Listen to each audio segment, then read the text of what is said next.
Igor Tractors, servicio ágil, flexible y personalizado, presenta el siguiente espacio.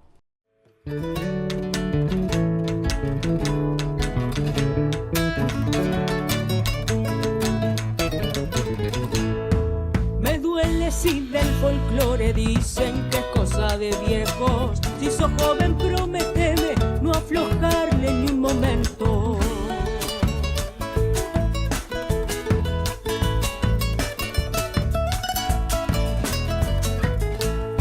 Si cantando en las reuniones por ahí algunos se ríe, no te aflijas, perdónalo, no conoces sus raíces.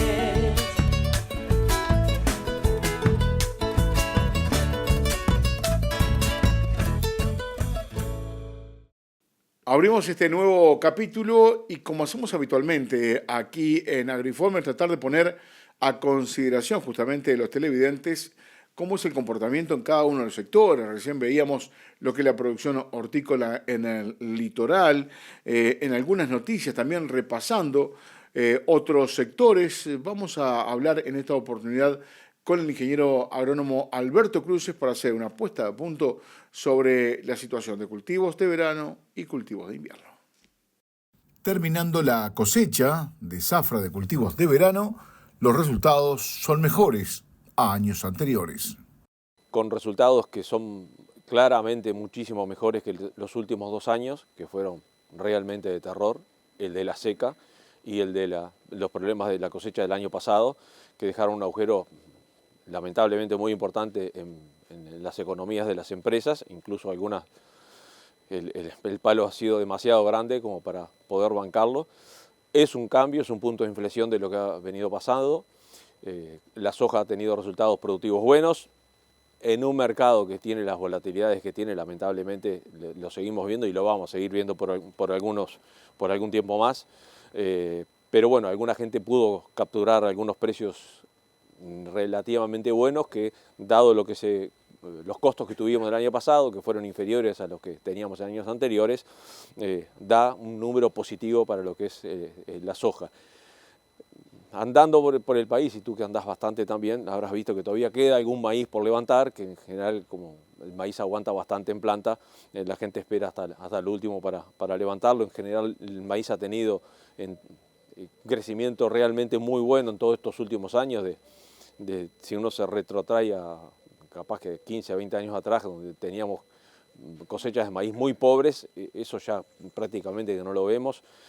Hemos avanzado muchísimo en ese cultivo y es un cultivo que ha dado resultados muy buenos y que además, dada la situación de la ganadería y por suerte de la lechería que ha ido cambiando, es un insumo bien importante para lo que es la alimentación de los ganados que se están suplementando con este tipo de grano, que claramente el maíz es el más buscado. Lo mismo pasa con la avicultura, que también por suerte ha tenido momentos buenos y bueno, ahí hay una probabilidad o una posibilidad de colocación de estos cultivos. Así que hemos terminado esta zafra de los cultivos de verano y rápidamente la gente se puso a hacer los cultivos de invierno. En el caso de la soja, en zona agrícola, los rendimientos son superiores, destacó Alberto Cruces. Lo que hemos tenido, sobre todo en la zona más o netamente agrícola, que ahí la diferencia es notoria con respecto a otras zonas del país. En general ahí vamos a ver, cuando terminemos de tener todos los datos finales, que normalmente el Ministerio los da ahora en las próximas semanas, vamos a ver un rendimiento superior a los que tuvimos en los momentos mejores, digamos. Si se viene uno a las zonas no tan agrícolas, ahí los rendimientos son buenos, no son los de los récords. Estábamos hablando que hay gente que normalmente tiene 2.800, 2.900, 2.700, 3.000 en algunos casos, cuando en el litoral te encontrás con rendimientos bastante superiores a estos, y hemos escuchado algunas chacras con arriba de 4.000 kilos y algunas incluso chacras no muy grandes, pero también con rendimientos realmente muy buenos, lo cual para el cultivo de la soja y dadas estas situaciones es realmente un caso o una situación realmente muy buena. Cuando comenzó la siembra hubo que invertir y reinvertir con altos costos y riesgos, agregó. hay que tener en cuenta igual, de todas formas, y no perder la perspectiva, que cuando se inició la siembra hubo bastantes problemas y hubo áreas no chicas que hubo que resembrar. Y eso es un costo que hay que tenerlo presente cuando la gente en las ciudades mira estos números. A veces se olvida que atrás de esto hay un trabajo enorme, hay un riesgo muy alto, como lo tiene todas las que son las producciones al aire libre. Todos los que estamos en el sector lo sabemos muy bien, pero es bueno que la gente que está en las ciudades tenga presente que acá hay mucho trabajo, mucho riesgo que se corre, un mundo de capital que se pone en riesgo, un mundo de trabajo, de gente que has puesto todo para sembrar y que de buenas a primeras te cayó una granizada, te llovió un mundo de agua arriba de una cosa que recién sembraste y tenés que salir a hacerlo de nuevo. Es un tema que hay que tener presente porque es un sacrificio bastante importante. De todas formas, igual el resultado de este año de la soja realmente es muy bueno y en un mercado que está con mucha volatilidad, pero que ha permitido que muchos productores hayan podido vender su soja, o por lo menos algún volumen de su soja, arriba de los 370, 375, incluso en algún momento hubo algún dólar más que esto. Hoy, en estas últimas semanas, se ha venido más sobre los 350, dada esta situación de que no se sabe muy bien qué va a pasar en relación China-Estados Unidos y demás. Hay un dato no menor y muy interesante que finalmente el Senado de Estados Unidos le votó la ley a Trump, y dentro de eso está el beneficio para las empresas que hacen biocombustible, y eso le va a dar un aporte a lo que son los aceites, y eso hace el poroto de soja porque es parte del biodiesel, se hace con el grano de soja. Seguramente veamos algún aumento, por lo menos puntual, porque hay otros elementos jugando en esto claramente, pero eso es un elemento que va a tener en cuenta la gente que aún no vendió, que ha tenido la posibilidad de no vender, porque acá hay un tema financiero que no es menor, y tiene que ver con los 2 años horribles que tuvimos, que la gente tuvo que recurrir a financiarse, cosa que no venía haciendo, y hay gente que no puede bancar no vender, porque tiene que, si sacar la cuenta entre lo que está pagando de intereses y esperar a ver qué pasa con un precio, ese número normalmente no cierra. En cultivos de invierno se prevé un área de 800.000 hectáreas. En el caso de los cultivos de invierno, con algunas dudas que tuvimos inicialmente, sobre todo con respecto a la siembra de las gramíneas, aparentemente por los datos que ha dado Urupop, tenemos un área que está cercana a los 800.000 hectáreas, donde hay el complejo de oleaginosas de invierno, realmente es el que marca la diferencia, 280.000 hectáreas aparentemente, te repito, con el número que Urupop tiene, que es un trabajo bastante serio que se hace. Y en el caso en particular de la oleaginosa, tenemos de los que pasó en el invierno pasado, donde los cultivos, las gramíneas, en particular cebada y trigo, tuvieron rendimientos razonables, pero los números fueron negativos. No así en el caso de la colza y los otros, carinata y camelina, que tuvieron desde el punto de vista productivo buenos resultados y además también tuvieron buenos resultados económicos porque los precios se acompañaron acá. En el caso en particular de las oleaginosas de invierno, lo que sucede es que el partido de los precios se juega en Matif, en Francia, y allí hay un tema que tiene que ver con la relación entre el dólar y el euro. Se cotiza en euros, obviamente, y en estos últimos días la relación entre el euro y el dólar ha cambiado radicalmente.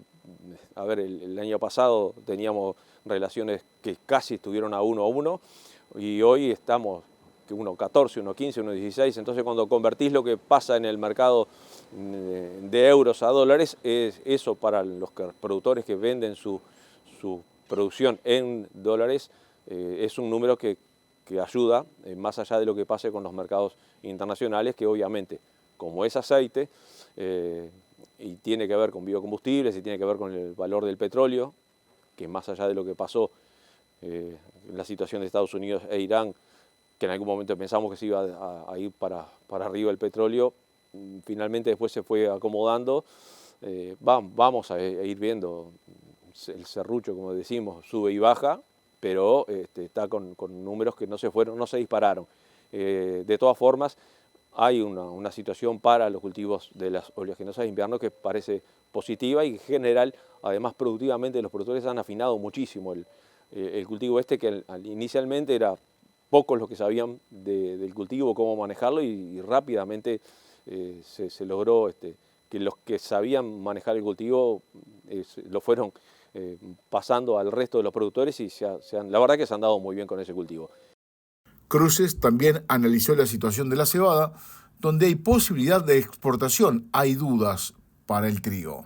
Es básicamente el área de maltería y algún poco que se va a hacer de forrajera. En general, si bien hay posibilidades de exportación, cosa que antes no había, eso es una ventaja, digamos, comercialmente y de libertad comercial además, porque en cebada, si no estaba la parte de forrajera, tu lugar era las malterías. En general los números no han sido demasiado buenos y básicamente creo que el área que se está haciendo es lo que hacen las malterías y un poco de forrajeras. Y después la gran duda era el trigo porque el mercado realmente estaba complicado. El recuerdo de lo que pasó en la zafra pasada de alguna manera no te da a pensar que es un cultivo que te vaya a ir bien, más allá de que en general el trigo, los productores uruguayos saben muy bien producir trigo. Pero bueno, los números son los que hay y claramente un área que en general se va a terminar de definir en lo que queda de esta zafra, a ver qué es lo que se va a hacer. Mucha gente espera pasarse de la parte, sobre todo en la zona que no es tan agrícola y habida cuenta de lo que está pasando en la ganadería con los números que hay y que va de la mano de una producción forrajera, que capaz que lo hablamos más adelante, pero claramente hay una parte de esto que se está volcando a forrajera y veremos el área final de trigo, que estimo que no va a ser tan grande como en algún momento se pensaba que podía llegar a ser, habida cuenta de los números que hay, los costos.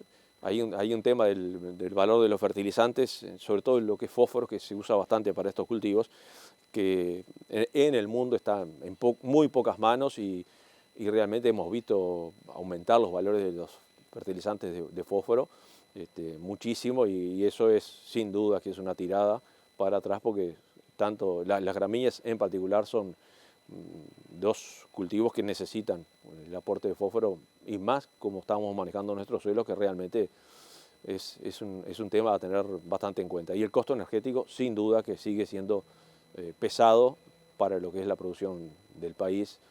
El tema de los costos de los combustibles sin duda que es hacia todo el complejo, porque todo lo que movés, desde que va el camión con las semillas, los fertilizantes, a las chacras, movés un tractor, un mosquito, lo que fuera, las cosechadoras, todo es costo, y hoy día eso tiene una incidencia muy alta en el costo final de las hectáreas que hacemos, ¿no?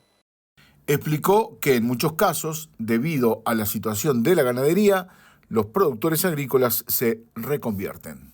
El otro tema que hay que tener bien presente y de alguna manera los números que estamos viendo de la situación muy buena de lo que nos ha pasado con los datos de la ganadería, que realmente 82% es un número más que interesante. Veníamos de años de 50, 60, 68 y tirábamos cohetes.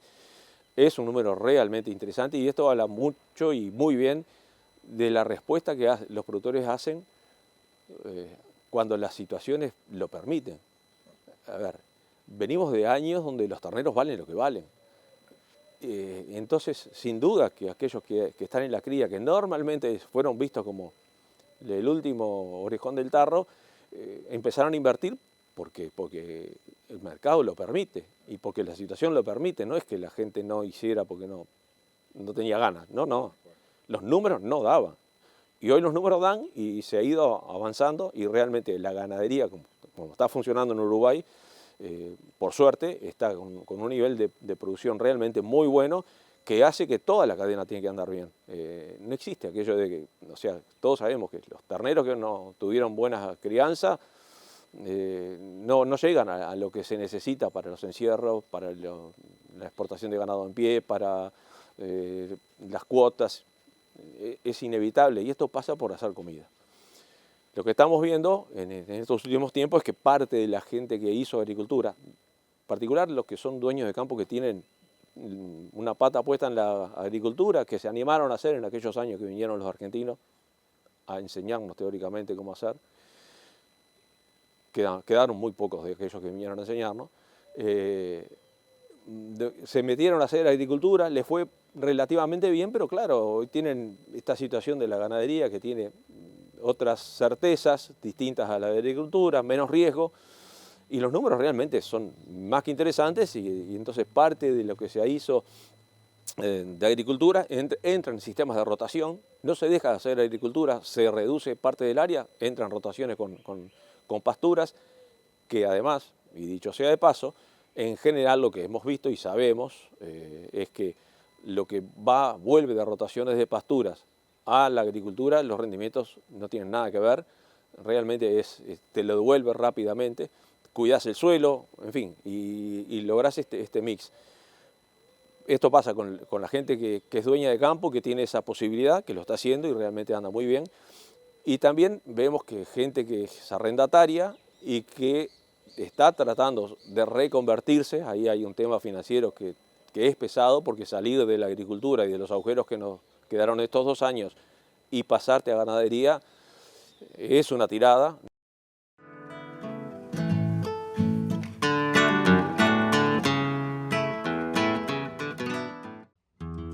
CETOR, innovando desde el pasado, avanzando hacia el futuro.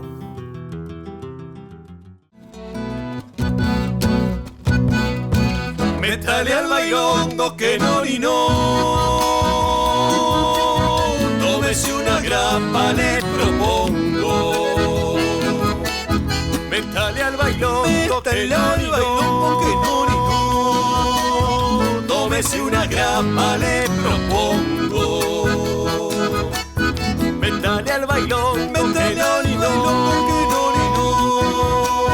Tómese una grapa, le propongo. Métale al bailongo que no ni no.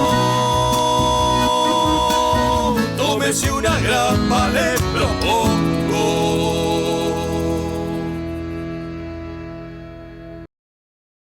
Enseguida de la pausa le vamos a presentar estancias históricas en el departamento de Cerro Largo, un departamento con mucha historia. Nuestro compañero Mauricio Larregui le va a presentar un trabajo sobre el tema.